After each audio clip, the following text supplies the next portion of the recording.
Rabbi, I have a question.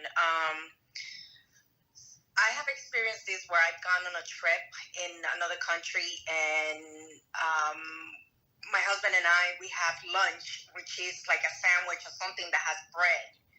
We do have a bottle of water, but there's no running sink where we can go and wash our hands to do the bracha. In that case, is it okay not to have a running sink with water, and we can just use the bottle of water to do, to wash our hands, to do the mitzvah?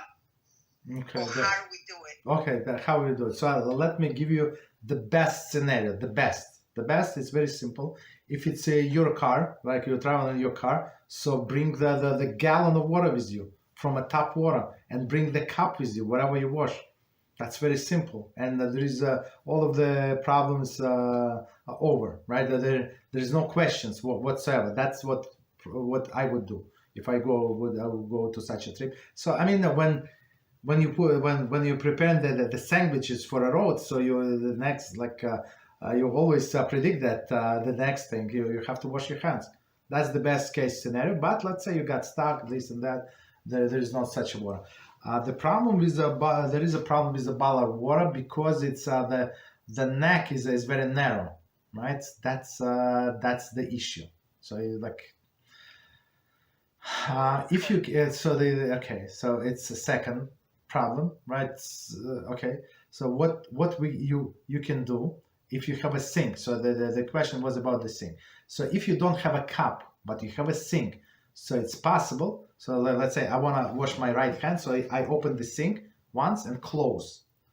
Second time and close, right? And then the same on the left hand, open and close, open and close. Why do I have to open and close? Why I cannot use a stream?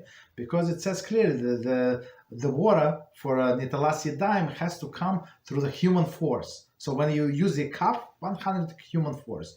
Right, when you open the faucet was open. First 2 second water was flown by the human force. When it after a few seconds, that's it. It's because of the pressure in the system. It has nothing to do with you force. So when you close, open again. That's what we do, and the same we do on the left hand. Okay, that's the solution. So, but somebody asked yesterday if you don't have water at all, so then you cover your hands with plastic bags or something, and you don't touch food completely. So you eat with a fork and knife.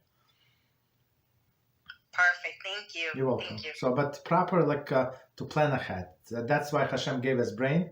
So plan ahead, bring yourself a gallon of water. Like you have a car, so just put it there. Have a cup. Buy yourself a cheaper cup. That's what I suggest. Some people they always travel and buy in Judaica simple cup for washing, $3. Okay, how can you go wrong with $3? Leave it in a car, no problem. Let it stay there forever, and you're going to use it for sure. Okay.